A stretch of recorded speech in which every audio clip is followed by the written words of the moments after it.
Welcome to Crime Boss Rockay City, where crime pays, if you can survive the chaos.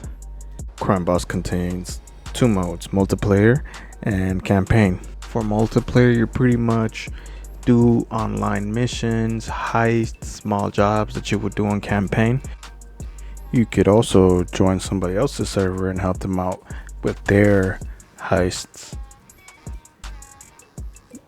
You also have a variety of missions ranging from heists all the way down to small jewelry heists and even attacking gangsters and stealing their cocaine or whatever drugs they have on them.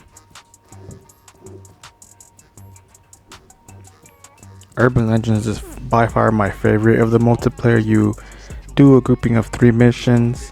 I'm almost done with them. They're actually pretty good. They get harder as you progress. Shuffle mode gives you random missions in length of 3 to 6 missions. Crime Boss Rockay City has a roguelike campaign in which at the very beginning when you first start out you are going to lose. However, that is not a problem, as the more you lose the more experience you get, and you get permanent upgrades that can help you along your runs. Like I have 4 territories at the very beginning through boss points, which I'll explain in a little bit later. But the main objective is to control the entirety of the city by taking out all rival gangs. You set goals to help you get more money. You also have a team that helps you out during your heist, or you can send them along to do missions.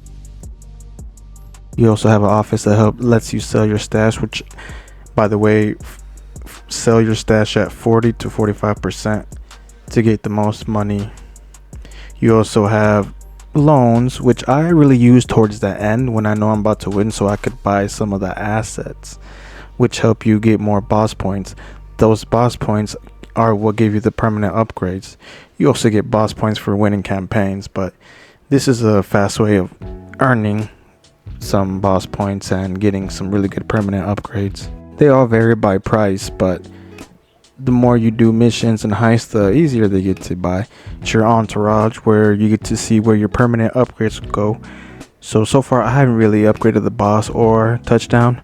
I've been focusing more on Casey, as to me she has the best. She helps you out with the money, starting off with money, more turf. She also lowers the defense costs. Gloves helps you get more boss points, more XP, and helps the investigation be slowed. Nasara is good for your army. His upgrades help your army do more damage. During the first few days you only get a small amount of missions and they're pretty easy. As the days go on you get harder missions and bigger heists. You could tell that the developers put a lot of effort into the visuals of the game.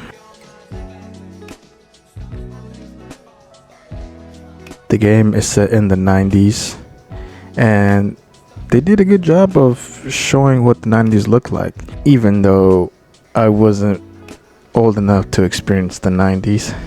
I'm really just going off like the movies like Heat, Reservoir Dogs. As much fun as I'm having, there's still a few bugs, like the AI, where if you try to subdue them once, like if they pee or they stop moving, it doesn't work anymore. It just locks them out of that option. It's quite annoying because you have to kill them if you can't subdue them, which gives you strikes, something that I don't really like because I like going stealthy. But hopefully they find a way to fix that particular issue. There's still the issue with the AI teammate who just sometimes decides to get right in front of the enemy during some stealthy missions and gets you caught and you have to roll loud. Other than that, I haven't encountered any bugs that hinder my progress. I do recommend you to play this now with all the updates that have came out, even though there's still a few bugs that they have to fix, but it's actually pretty fun now. I actually have put a lot of hours into it now and it's crazy that I'm still having a lot of fun. There is a few missions that do get kind of repetitive and boring, and especially with the AI issue where your teammate decides to get caught, does make it more like a chore. But again, once 505 and the developers fix it, I guarantee it's gonna be crazy good. It's good right now. It's pretty fun. I'm actually trying to platinum the game, which is kind of hard. There's a few trophies that require you to do certain things and have certain teammates resolve their issues. Some of them you have to go like mess up a heist to get another path. Overall, it is very fun. I do recommend that you play it at least for a few hours just to see if you like it or not. You will, like I said, lose the first few times. It's gonna happen to everybody unless you're like a demon, a possessed crime boss. If I were to give it a rating, I'd probably put it up there in the 6, just because of the flaws, and it does get repetitive, and the AI sometimes mess up your progress. But the graphics, the gameplay, the sound design, the character models is pretty good. I really enjoy this. I would highly recommend you play this. And they also, for a limited time, giving out the current DLC they have for free to keep on all platforms: PlayStation, Xbox, Steam. Definitely get this. I'll see you all on next time on Dragon. No, I'm just kidding. I'll see y'all later. Boom! Hold on to your balls. You're gonna love this, buddy.